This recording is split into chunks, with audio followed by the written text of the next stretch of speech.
crois. Absolument, avec notamment la question militaire. Fanny Wegscheider, la question militaire qui sera au cœur, bien sûr, des discussions. Est-ce que l'Union européenne peut pallier en tout cas, une éventuelle absence des États-Unis à venir? Quelle est la situation militaire et économique? Ça dépend justement de l'aide de laquelle on parle. En termes d'aide militaire, il n'y a pas photo. Les États-Unis sont le plus gros donateur. Regardez, 64 milliards d'euros donnés en matériel militaire par les États-Unis depuis 3 ans, depuis le tout début de cette guerre, contre 48,7 milliards pour l'Union européenne et ses États. C'est plus que tous les alliés occidentaux réunis pour les États-Unis. 20% du matériel qui est présent en Ukraine, militaire et d'ailleurs américain. Regardez quelques exemples de ces armes. On parle notamment de ces systèmes avancés de défense anti-aérienne, le Patriot.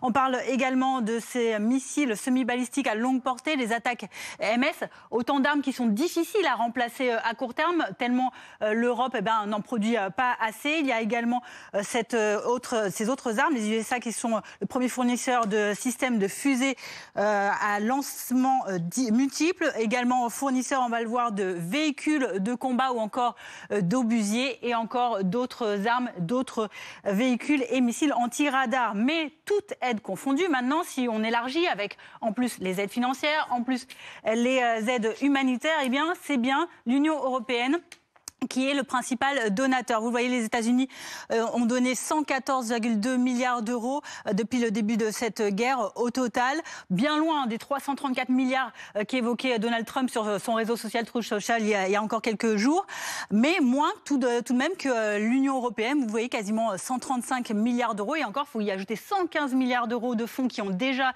été actés pour les prochaines années.